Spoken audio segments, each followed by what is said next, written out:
Olá, seja bem-vindo a mais uma palestra do Centro Espírita Amor e Caridade, o SEAC de Bauru.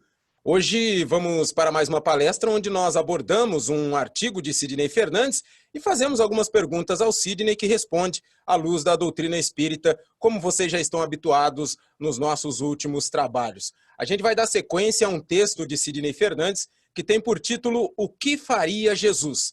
Eu já cumprimento o Sidney. Sidney, seja bem-vindo e aproveite e já faça para nós um resumo do que a gente já conversou na outra palestra sobre esse mesmo tema, para na sequência a gente já começar as perguntas. Sidney, seja bem-vindo. Que a paz de Jesus esteja conosco mais uma vez. A maior revolução espiritual registrada pela história da humanidade foi trazida por Jesus. As claridades por ele enunciadas, sobretudo seus exemplos e atos, até hoje constituem um seguro roteiro de aperfeiçoamento da vida do homem na Terra. Jesus, todavia, sabia que, não obstante os longos preparativos para a sua semeadura, a colheita não seria breve. As almas convidadas ao esforço regenerador teriam grande dificuldade de assimilação da sua mensagem, embora essa mensagem houvesse sido regada pelas palavras sábias e compassivas do Mestre Jesus. Mesmo com o trabalho desenvolvido por Paulo de Tarso, que espalhou o Evangelho em volta do Mediterrâneo e deu um status de universalidade tanto a figura como a mensagem de Jesus, foi-se constatando um gradativo afastamento das pessoas em relação à mensagem cristã. O próprio Jesus, nas anotações de João, diz que ele estava prometendo que mandaria um consolador para complementar as suas palavras, o consolador prometido por Jesus. Muitos se arvoraram em ser esses continuadores do Cristo. Um dos mais conhecidos foi Maniqueu, um filósofo cristão do século III, de origem iraniana. Um dos mais conhecidos foi Maniqueu, filósofo cristão do século III, de origem iraniana. Uma de suas preocupações principais era restaurar os preceitos de Jesus, que, segundo o seu entendimento, haviam sido esquecidos e desprezados. Qual era a doutrina de Maniqueu? Segundo ele, o mundo estava dividido entre o bem e o mal. Não haveria meio termo, nem qualquer esperança àquele que tivesse assumido intrinsecamente a condição de mal aqui na Terra. Ele não teria salvação. As suas ideias de Maniqueu, as chamadas ideias maniqueístas, espalharam-se pelas fronteiras com a China e pelo norte da África. Diga-se de passagem que essa expressão maniqueísmo se alargou de tal forma que ainda hoje atinge os campos político, econômico e social da nossa sociedade. Destacar, por exemplo, os defeitos de uma pessoa a ponto de considerá-la irrecuperável sem cogitar de suas qualidades é pensamento maniqueísta. Qual a maneira de quebrar essa barreira que se estabeleceu e dividiu a humanidade em dois rebanhos, bons e maus? Somente com a recuperação da moral de Jesus. Resgatar a moral do Cristo, contudo, exige a vivência dos padrões do Evangelho. Bom, tá aí o Sidney fazendo para nós um apanhado daquilo que a gente já discutiu na palestra anterior. E, Sidney, a primeira pergunta de hoje fica aí para, acredito que os nossos amigos tenham também essa dúvida. Nos dias de hoje, uma das coisas que teriam que ser a melhor coisa de se viver, fica a pergunta, ser cristão, Sidney, é muito complicado? É uma pergunta que tem duas respostas. É complicado e não é. O ideal cristão é denunciado muito simples. Ensina-nos o espírito André Luiz que com 10 minutos de leitura do Evangelho, nós teremos um roteiro para toda a vida. E esses minutos poderão ser reduzidos a alguns segundos diante deste maravilhoso enunciado. Tudo o que quiserdes que os homens vos façam, fazei-o assim também a eles.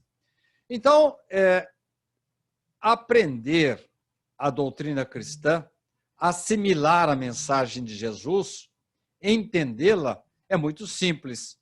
Agora, será que nós já estamos sendo verdadeiros cristãos? Estamos conseguindo colocar o Evangelho em nossas vidas? Estamos já pensando em fazer aos homens aquilo que gostaríamos que fizessem para nós? Essa expressão é muito forte. Tudo o que quiserdes que os homens vos façam, fazei-o assim também a eles. É a iniciativa de nós fazermos ao semelhante o que gostaríamos que fizessem conosco. Nesse sentido, parece que a humanidade se complica, porque geralmente as pessoas pensam só em si mesmas, só no seu egoísmo, no seu interesse, no máximo, cuida da sua parentela mais próxima. Quando saímos do nosso lar, da nossa família, fica difícil ser cristão.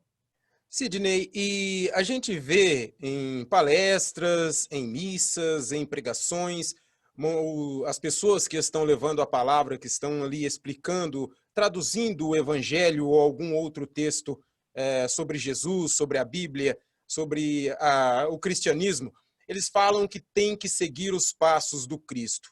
Na prática, Sidney, o que é seguir os passos do Cristo? Vamos pensar um pouco. E se estivéssemos com fome, com sede, com frio, se estivéssemos sofrendo de alguma doença, alguma enfermidade, se estivéssemos aí passando por um momento de depressão, com o coração amargurado, com intranquilidades filosóficas, se de repente problemas sérios estivessem tumultuando a nossa mente, se eu estivesse com dor, se eu estivesse de repente com expiações dolorosas dentro da minha vida, atrapalhando o meu destino, se eu estivesse frustrado, com desânimo, sem qualquer esperança, e a minha alma estivesse sombria, se de repente eu entendesse que a minha vida estava perdendo o significado e objetivo, o que nós gostaríamos de receber do semelhante? Alimento, agasalho, medicamentos e muito mais coisas. Orientação e esclarecimento para o cérebro, conforto e estímulo para o coração, talvez uma palavra amiga, um gesto de solidariedade, uma visita, um sorriso fraterno. Não é isso que a gente estaria esperando que alguém fizesse por nós? Algo que nos fizesse sentir, algo que nos fizesse sentir que não estamos abandonados à própria sorte, que nos momentos difíceis alguém se faz nosso irmão, para, em nome de Deus, atender nossas preces ou derrubar as barreiras da descrença. Se porventura, em algum momento, pudéssemos incorrer no erro, no engano, de supor que Deus nos abandonou. Ora, tudo isso faz parte das nossas necessidades, dos nossos anseios. Se a gente quer que alguém faça isso para a gente, se de repente eu estou em condições de ajudar alguém, estender a mão, se eu estou com saúde ou desfrutando de uma situação financeira melhor, não é o caso de eu estender a mão ao meu semelhante? Começando pelos parentes, pessoas com quem eu convivo, sendo mais amigo, mais amoroso, verdadeiro, evitando o palavrão, evitando tumultuar o ambiente no lar, ou saindo de casa poder estender a mão a alguém que esteja precisando, principalmente nos momentos atuais, em que há muita gente sofrendo? Pois bem, a mensagem cristã é exatamente essa. Seguir os passos do Cristo é fazer com o outro exatamente aquilo que nós gostaríamos que fizessem conosco. Na sequência da nossa pergunta aqui, Sidney, das nossas perguntas, a gente relembra Richard Simonetti. Na palestra passada, você disse que ele se inspirou nessa frase, né? Em meus passos, o que faria Jesus? Para que os nossos amigos relembrem um pouco também das atitudes como escritor do Richard, desse grande texto que você destaca, esse grande texto, você destacou isso na palestra passada, Sidney. De que forma ele usou essa frase para trazer-nos também uma mensagem assim um pouco mais profunda, Sidney?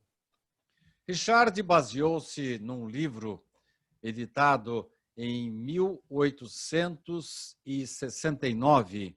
Nesse livro, ele traz o trabalho de um pastor evangélico que, diante de um indigente que entra na sua igreja, ele chama os frequentadores e dizendo: vamos amparar esse pobre homem. E diante da negativa de algumas pessoas que ficaram assim vacilando se ajudavam ou não aquele homem, ele proferiu aquela célebre frase: o que faria Jesus se estivesse em meu lugar?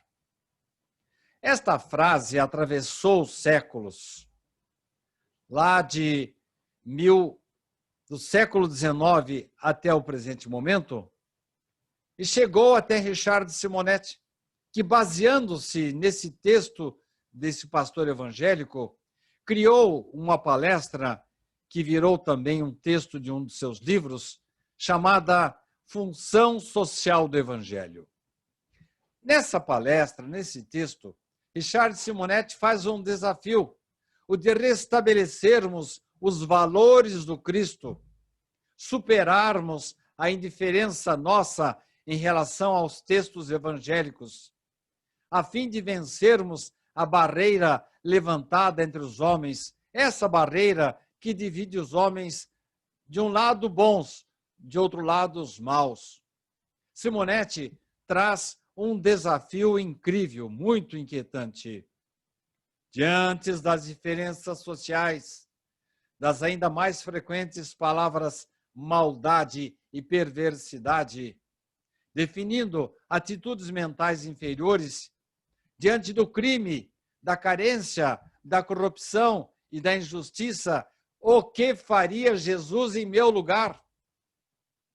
E esse tema de Richard, que ele foi buscar lá no século XIX, é atual, atualíssimo. O tema função social do Evangelho evoca Jesus como testemunha ocular dos passos humanos, transmitindo valores de solidariedade, desapego para todos nós que ainda estamos emaranhados nas teias do isolamento e do egoísmo. Porque é fácil você se dizer religioso, é fácil você ostentar o título de evangélico, espírita, católico, mas na hora da prática, na hora de sairmos da teoria e passarmos para o fazejamento, e fugirmos do planejamento e passarmos para o fazejamento, será que basta a gente ficar criticando os elementos que estão governando o país ou elementos que estão tratando da justiça, culpar o Estado, culpar aqueles que são corruptos? O que faria Jesus em meu lugar? Temos que nos lembrar que o exemplo deve partir de nós, indivíduos, homens, da população. E a partir daí, com o nosso exemplo, com a nossa atitude voltada para o bem, nós vamos construir um mundo melhor. Nós vamos municiar aqueles que serão governadores, presidentes, deputados, senadores, aqueles que são juízes, porque esses elementos não vieram de outro planeta, saem de nós, da população. E se, de repente, eu passo a colocar Jesus em meu lugar,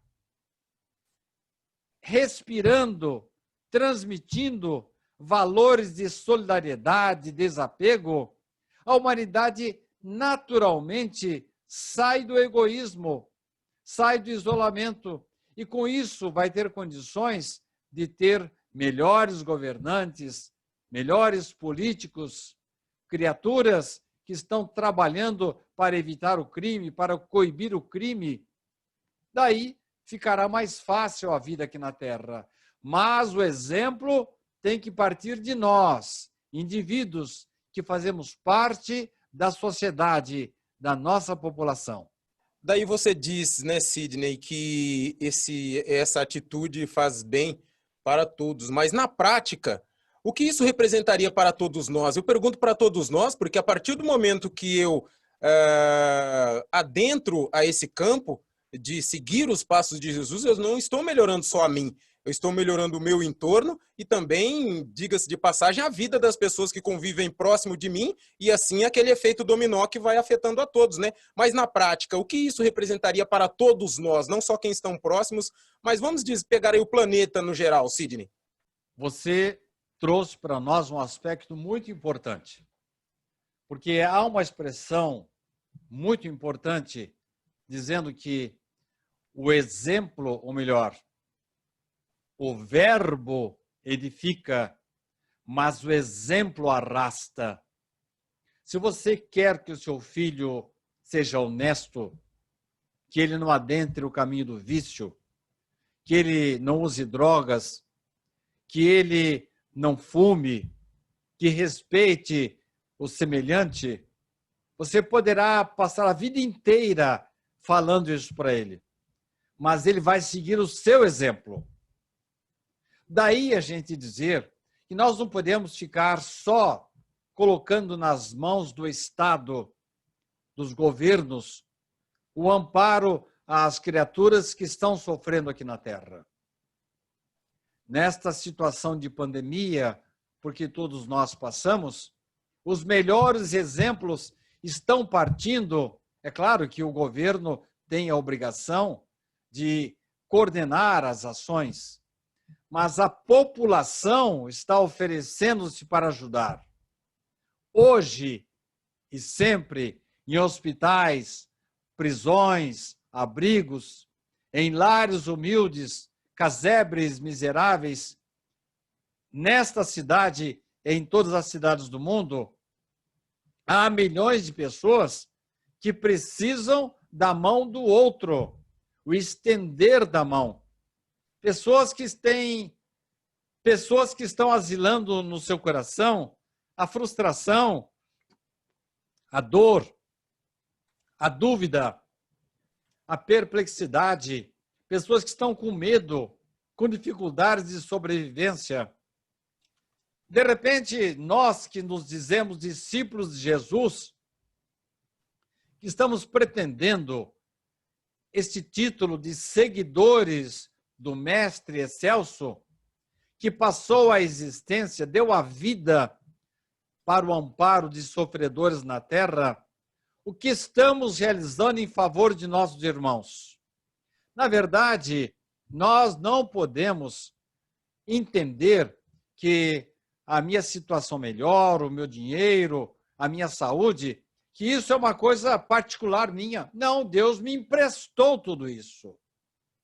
Todos nós recebemos por empréstimo os bens, o corpo, a vida, o dinheiro, o emprego bom, os patrimônios que temos, o veículo, a casa.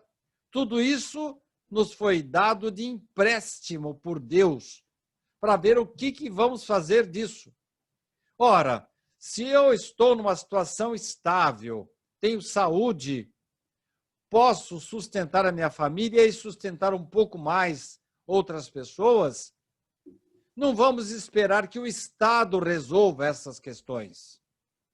Há coisas de que tomamos conhecimento, somente nós tomamos conhecimento, que estamos próximos das pessoas que estão passando dificuldade. Vou dar um exemplo. O albergue noturno de Bauru abriga pessoas que estão com muitos problemas. E nós, aqui bem pertinho deles, podemos nos transformar em voluntários para auxiliar essas criaturas, para atender essas criaturas. Eu fui plantonista do albergue noturno durante muitos anos e há muitas pessoas que até hoje desenvolvem esse trabalho de forma que não vamos esperar que o Estado nos ajude. É bem verdade que nós, particularmente em relação ao albergue noturno, somos muito bem atendidos pelas autoridades administrativas. Nós temos muitos convênios que nos permitem dar abrigo a essas criaturas. Mas não basta o dinheiro. Você tem que fazer chegar o carinho, o afeto, a transformação sua tem que ir para o outro também. Então, se nós estamos dizendo que somos discípulos de Jesus, nós que nos dizemos discípulos de Jesus, que achamos que somos realmente seguidores dele, que achamos que somos realmente seguidores de Jesus, temos que estender a mão de amparo aos sofredores da terra em favor desses irmãos. Sidney, esse é o lema de espíritos superiores de moradas mais elevadas da Terra? Podia falar um pouco mais sobre isso para aqueles nossos irmãos que procuram até essa resposta, né? Qual é o lema desses grandes espíritos? Eu me lembro agora de uma situação ocorrida nesta colônia denominada Nosso Lar, que nos foi descrita por André Luiz, em que um indivíduo foi recolhido do umbral, o chamado purgatório espírita. Ele foi para a colônia Nosso Lar, movido pelo empenho dos seus pais, que eram espíritos superiores. Chegando lá, esse jovem, os pais adoraram que ele fosse para lá também. Mas não é somente ir para lá. Quem vai para a colônia Nosso Lar, ele tem que treinar bons pensamentos. Ele não pode permitir que a sua mente se situe em situações amargas, difíceis, de incompreensão, de ressentimento, de ódio, de vingança. Criaturas que estão em nosso lar têm que treinar constantemente para manter o pensamento ligado às propostas de Jesus. Então não é fácil, não. Você tem que realmente tirar do seu interior situações de benevolência, de solidariedade, de pensamento positivo. Nós temos que treinar muito para permanecer nesses locais. Em cada situação da vida, nós temos que treinar a demonstração das marcas do Cristo. Os padrões educativos que Jesus nos legou podem ser aplicados em todas as particularidades do relacionamento social. A gente pensa que só pode falar em religião quando está dentro de uma igreja, de um templo evangélico, de um centro espírita, de um templo messiânico, de um templo budista. Não! A mensagem do Cristo tem que fazer parte do nosso dia a dia, de tudo que realizamos em todos os momentos. Mas espera aí, bem no momento lá dos meus negócios, eu vou falar em religião, mas é exatamente isso que o Cristo espera de nós.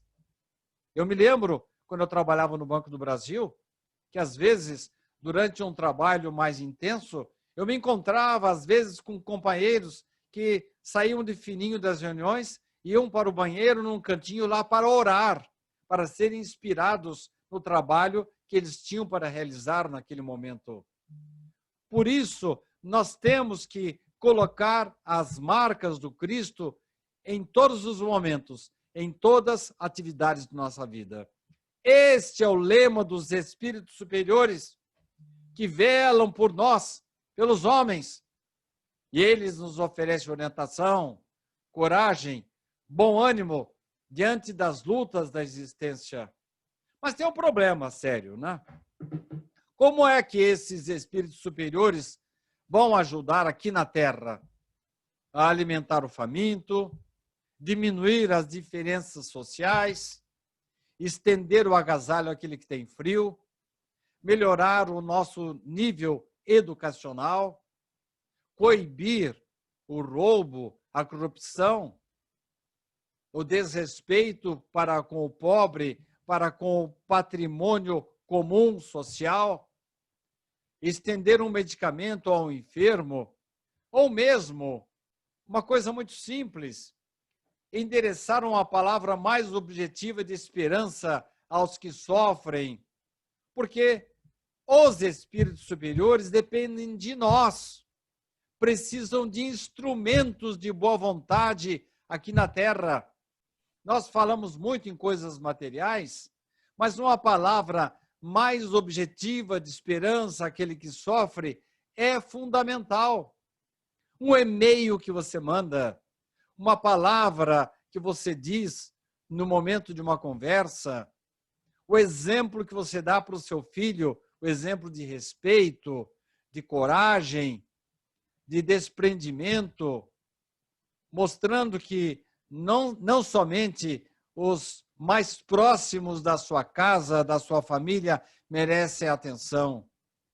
Uma visita que você faz, uma visita que você faça para uma pessoa de idade, ou então, quando você posta uma mensagem, alguma coisa de esperança, que traga consolo, traga assim coragem para as pessoas enfrentarem os problemas. Ora, isso é coisa nossa. Os espíritos superiores nos inspiram, eles cochicham no nosso ouvido e, às vezes, nós deixamos passar essas grandes oportunidades de auxiliar o semelhante, que não nos custa nada. Basta um telefonema, uma carta que você manda, uma visita, um e-mail, uma postagem no WhatsApp positiva. Os cristãos de todas as escolas, mesmo do Espiritismo, parece que estão confundindo religião com presença nas igrejas, nos templos. Estão confundindo religiosidade com reza. A palavra-chave deste momento nem é religião, é espiritualização.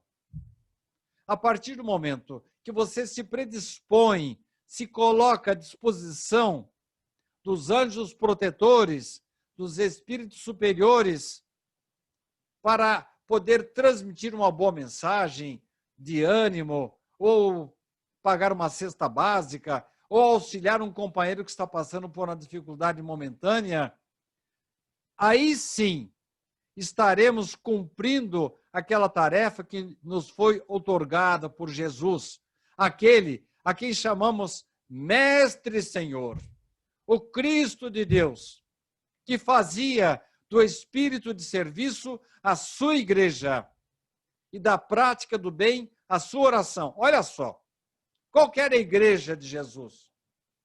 Era o espírito de serviço. Ao lado da mulher samaritana, ela perguntou onde é que ela deveria orar, se era no monte ou se era dentro do templo.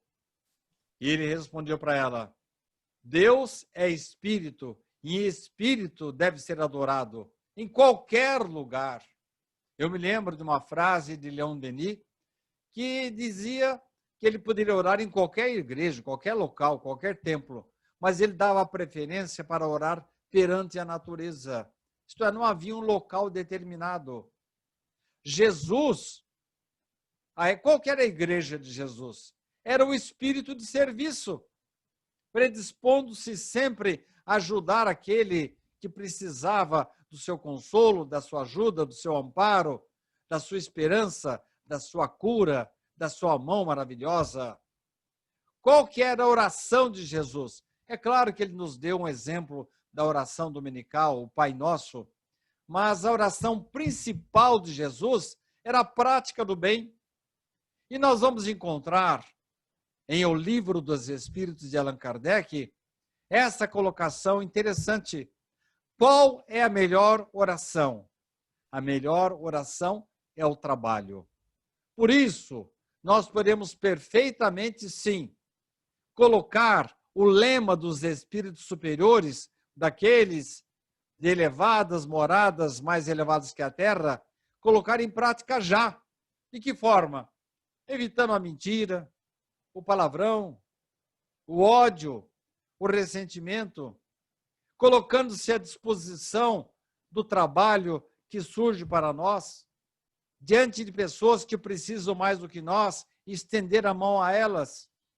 Esse espírito de solidariedade chama-se espiritualização, que não tem que estar vinculado necessariamente com alguma ordem religiosa. O importante é que nós nos transformemos a partir de agora, para que quando chegarmos ao momento, quando chegar o momento de eventualmente termos mérito para ir para um local superior como este que citamos, o nosso lar, a coluna Nosso Lar, estejamos preparados, porque nós treinamos a demonstração da solidariedade, das marcas do Cristo enquanto estamos aqui na Terra. Sidney, falar em lema, né? A próxima pergunta nos remete a Santo Agostinho, na sua dica mais que infalível, né? Porque a partir do momento que a gente segue, pelo menos tenta fazer o que ele diz, com o tempo a gente vai conseguindo se aproximar disso que você passa nesse seu texto sobre o que faria Jesus em meu lugar. Santo Agostinho também tinha esse mesmo lema, né, que você acabou de falar sobre os espíritos superiores, né, Sidney? Você sabe que a mãe de Santo Agostinho era Mônica. Mônica, que o tempo todo ficou lutando para que o nosso caro Santo Agostinho, que não era santo ainda, ao contrário, como diria minha avó, era da pá virada, ele pudesse aceitar o Cristo. Certa ocasião, ele estava num horto e a mãe insistindo muito para que ele lesse as Escrituras, para que ele se transformasse, porque ele era da noite, ele gostava de bebidas, mulheres. Dado momento, ele viu, nesse horto florestal em que se encontrava, pássaros voando em cima da sua cabeça e ouviu as vozes desses pássaros dizendo: toma e lê, toma e lê. Estava se referindo, esta mensagem passada pelos pássaros, referia-se a um texto de Paulo, o apóstolo, exatamente a respeito dos desvios de Santo Agostinho.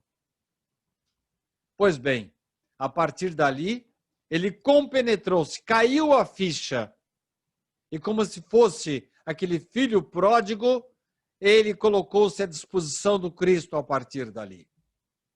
E esse mesmo Santo Agostinho, mais tarde, escreveria para nós aquela sugestão maravilhosa de que a que todos nós deveríamos dar atenção. Como fazer para me tornar um homem de bem?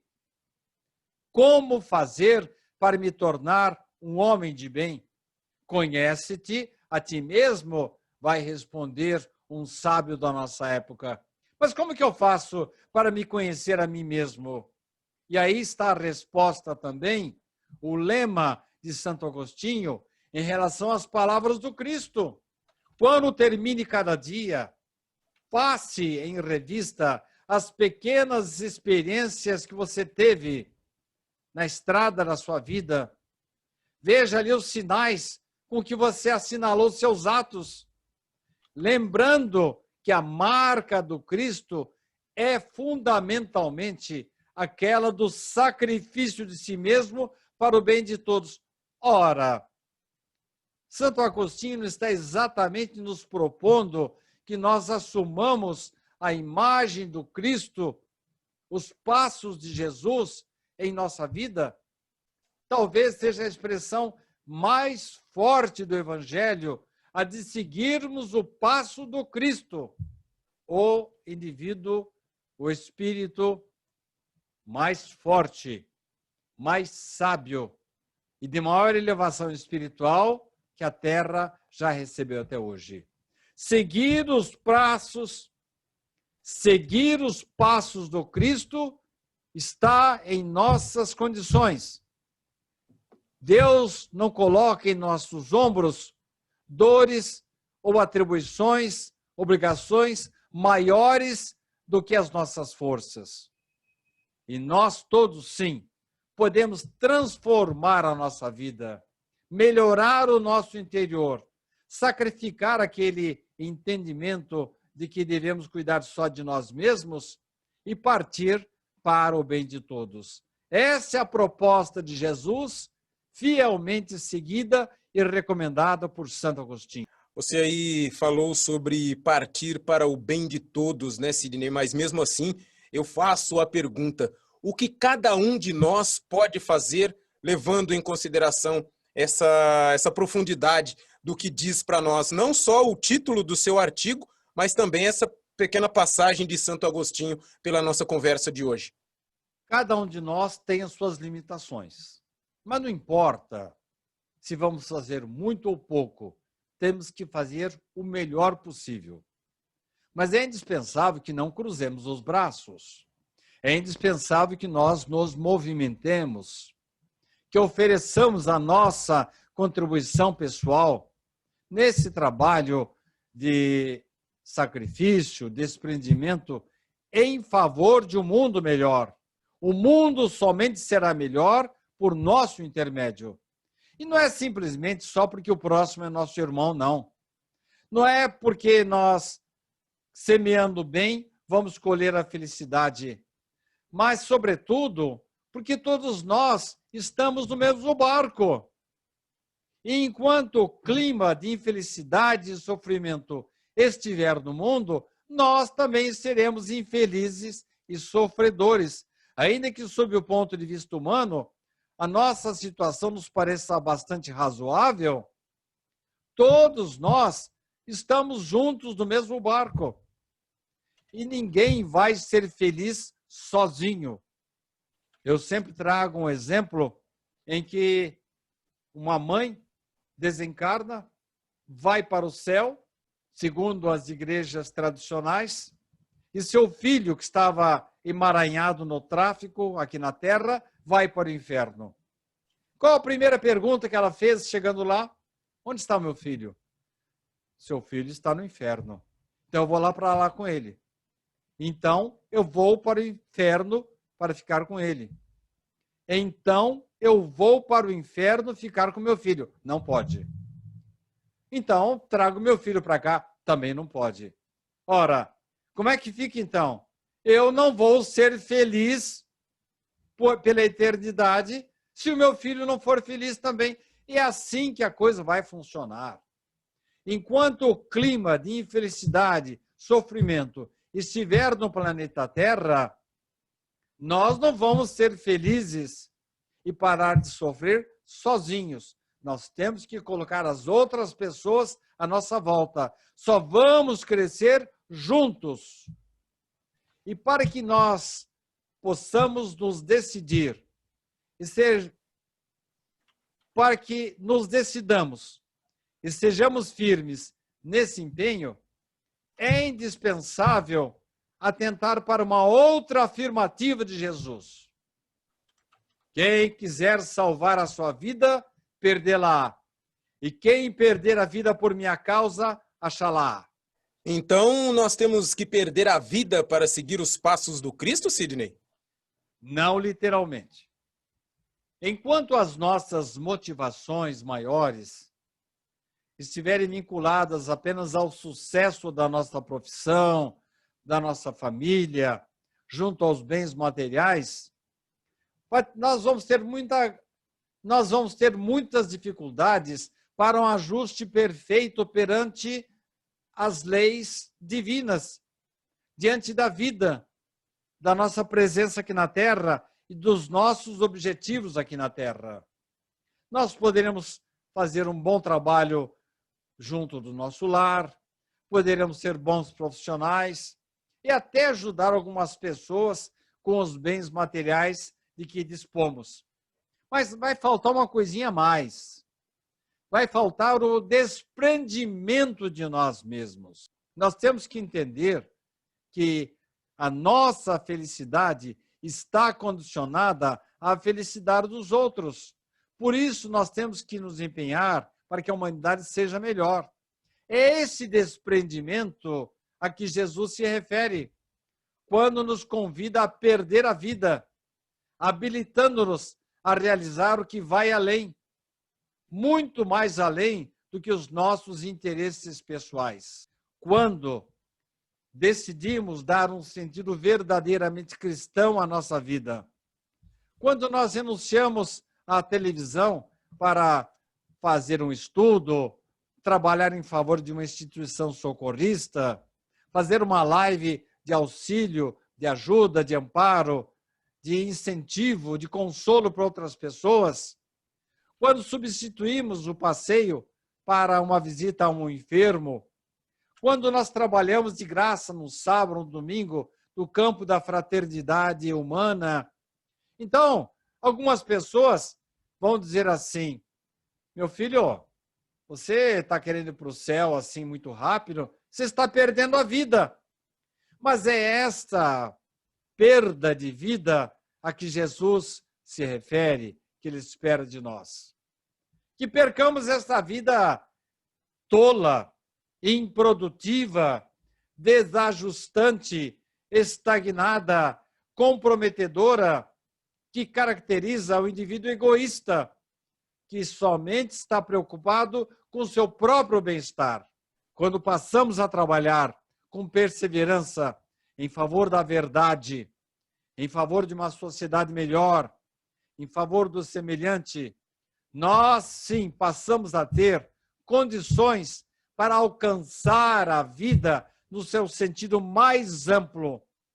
Aquela vida abundante a que se refere Jesus, quando o nosso coração se alimenta de sentimentos nobres e a nossa mente se povoa de ideais superiores, aí então Jesus vai começar a falar por nós, porque nós estamos perdendo o sentido, estamos nos distanciando da vida tola, improdutiva, desajustante, em favor de uma vida melhor, em favor de um planeta melhor, em favor de uma sociedade melhor. Sidney, aí a gente poderia repetir as perguntas, né?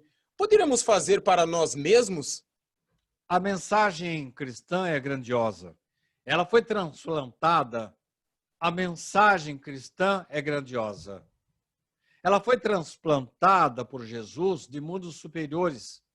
E a doutrina espírita proporciona o reavivamento dessa moral. Isso cai para nós assim como um presente para fazermos várias perguntas em nossas vidas. Fazermos várias perguntas em nossas vidas. O que temos feito das oportunidades que as inúmeras existências nos têm proporcionado?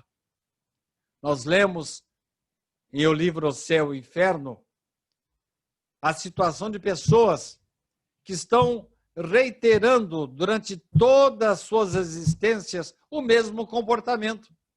Ora, se estamos repetindo o mesmo comportamento, como é que nós vamos querer resultados diferentes? Se Deus nos dá a vida, a oportunidade do corpo, da vida, não é para o nosso diletantismo, é porque Ele está nos dando uma missão. Todos nós temos uma missão a cumprir. Alguns, missões grandiosas, outros, missões assim mais ou menos, mas a grande maioria são pequenas missões. A missão de manter uma casa limpa, a missão de manter uma sociedade um pouco melhor, com melhores oportunidades através de um investimento de uma empresa, Uma pequena empresa está gerando riquezas, gerando empregos, está permitindo que pais e família alimentem os seus filhos. Será que a gente já pode dizer que está dando o melhor de cada um de nós em favor de uma sociedade melhor? Podemos afirmar que a transformação íntima já aconteceu? Já estamos vencendo as nossas imperfeições?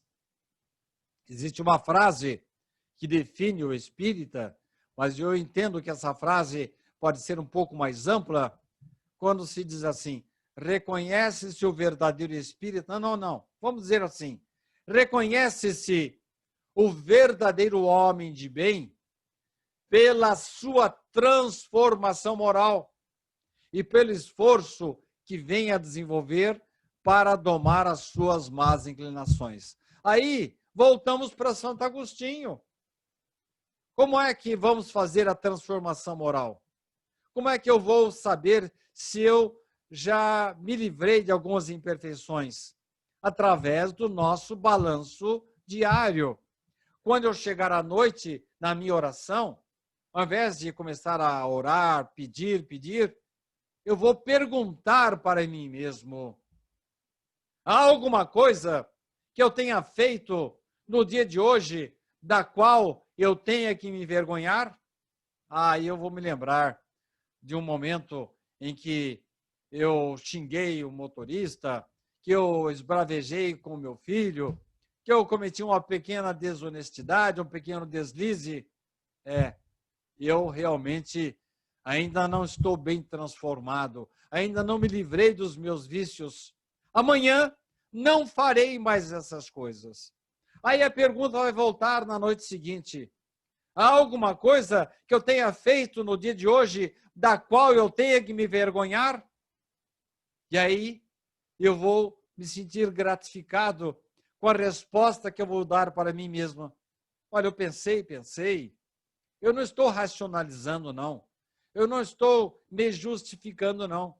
Mas eu não encontrei nada da qual eu tenha que me envergonhar. Então, neste momento, a luz do Cristo está começando a entrar dentro de mim. Essa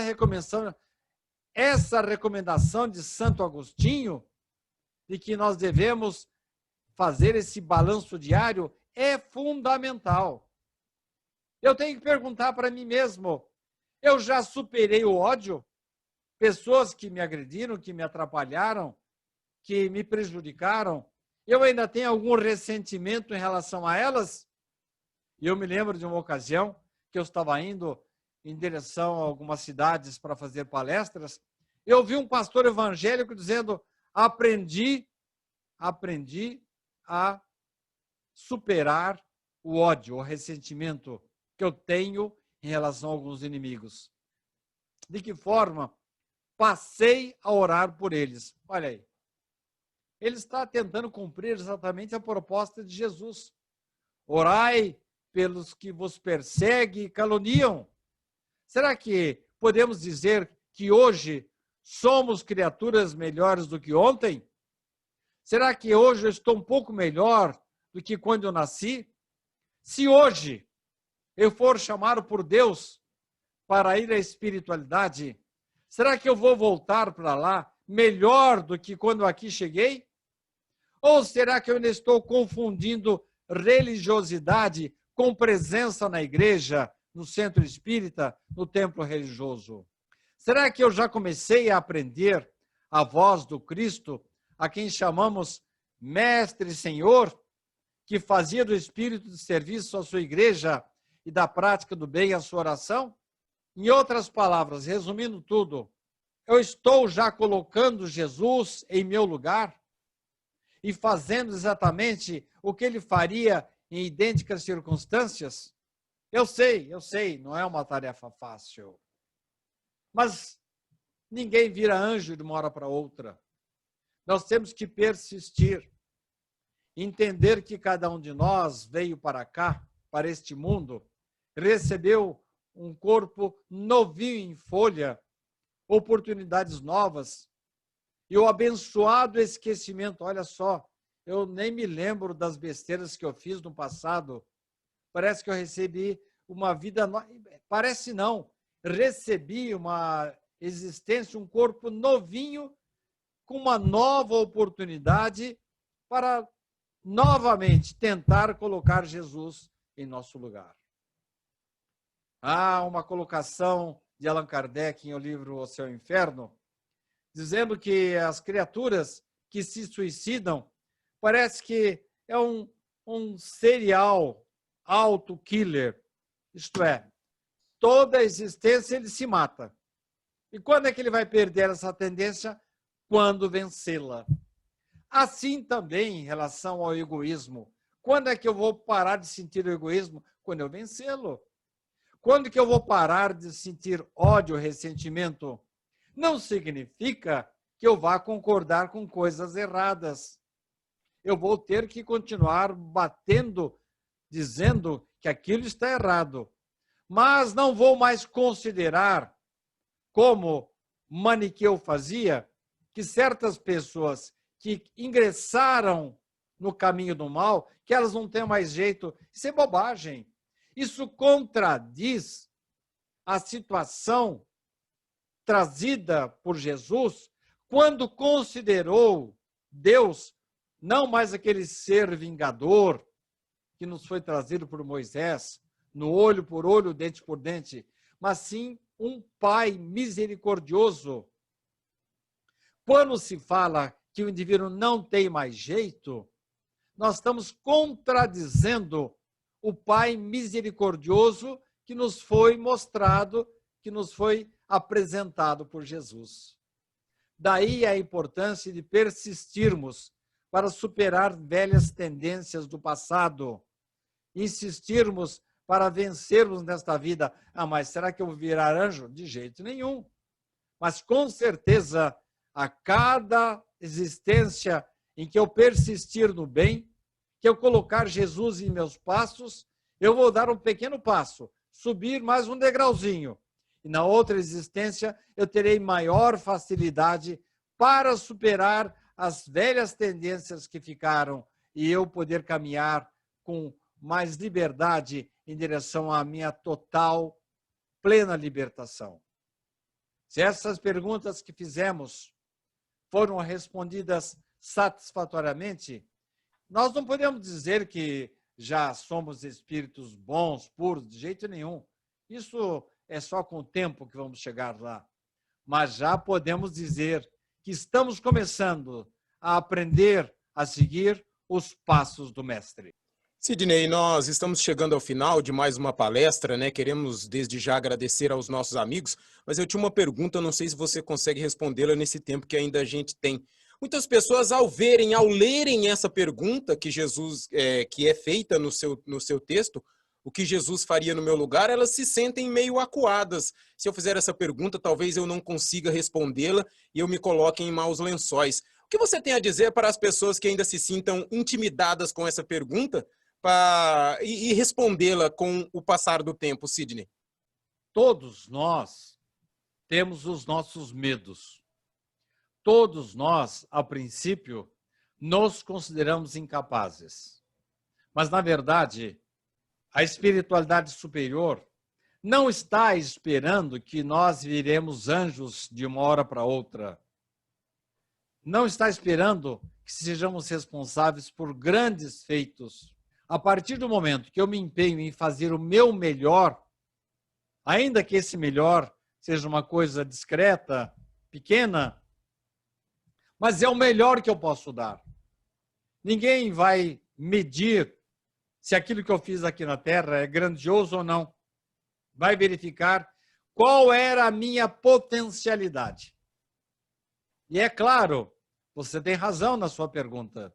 É assustador dizer, siga os passos de Jesus.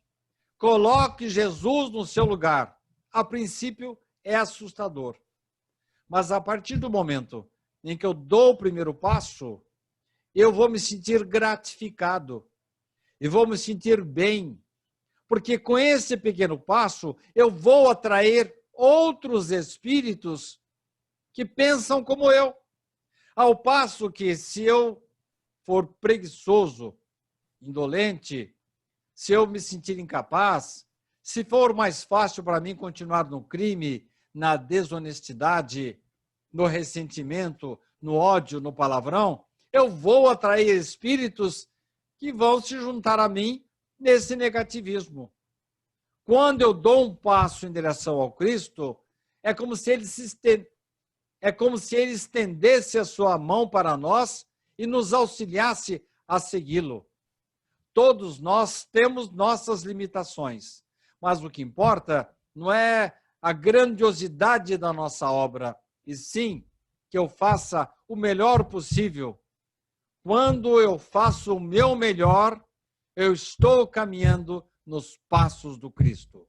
Chegamos ao fim de mais uma palestra, abordando mais um artigo de Sidney Fernandes. Como eu disse na palestra passada, se você ainda não viu, procure que você a encontra. Também visite o site www.sidneyfernandes.com.br, lá é certeza de você encontrar com mais facilidade. Muito feliz nesses escritos, nessas linhas que você nos passou através desse artigo, muitas reflexões e, como eu disse, para muitas pessoas será um pouco difícil já adentrar, mas como o Sidney disse, ninguém se torna santo de uma hora para outra, basta que que possamos dar o primeiro passo para que isso se torne uma realidade num futuro muito próximo. Sidney, muito obrigado, boas palavras, belas palavras, uma bela reflexão na palestra de hoje e até a próxima, Sidney. Muito obrigado a todos, que Jesus nos dê forças para seguirmos os seus passos. Muito obrigado, agradecemos a sua presença, a sua audiência. Peçamos a vocês que sempre continuem conosco nas palestras do Centro Espírita Amor e Caridade e nós nos vemos por aí em mais outras palestras do Centro Espírita Amor e Caridade, o SEAC de Bauru.